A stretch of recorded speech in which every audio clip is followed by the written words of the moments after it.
नमस्ते प्रणाम। हम गोलू पांडे। आजकल हम यूट्यूब पर खाली देखत तनी चमार जादव पंडित इ सब आके तू लोग सिंगर लोग घर के खर्ची चलावल लो। चाहे तनिया जा होकस तब चाहे कौनो भी होकस चाहे टुनटुन होकस तब केहू भी होको आके घर के खर्चा चलावल लो। तू लोग मार करवावत रहो। हमहू पंडित हई ठीक बा, लेकिन हमरा अगर काम पड़ेला ना तो हमरा खातिर हरिजनो आवेलन आ यादव लोग आवेला, पंडितो आवेला, राजपूतो लोग, हर जतिये शामिल होखेला ठीक बा। लेकिन तू लोग सिंगरिंग करता रहो ठीक बा कर लो, लेकिन हई जातिवाद मत फैलाव लो। जातिवाद तू लोग इतना फैलावत रहो न कि अब का हम बताई। तो हम लोग के लिखल जानो तू लोग अपना एगो रोटी सेके खातिर लोग के मर्डर करवा देता रहो ठीक बा। लेकिन इ तू लोग नहीं खलो समझत कि केंगा लोग के अपन घर दुआर में रहत हवे, माई बहन बेटी के निकलल कठिन हो गइल बा तोहन लोग के गाना से ठीक बा। लेकिन तनी अपना बात पर ध्यान दलो आ एथी करलो। जातिवाद मत गावलो। जातिवाद गइला से का मिली बताव।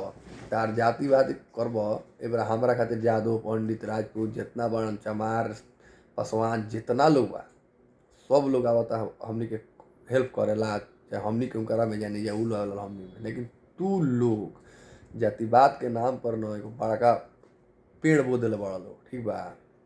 केहू होको कौनो सिंगर होकस कौनो गायक होकस, जातिवाद गावत तारा लोग गावलो अपना खातिर गावलो ठीक बा।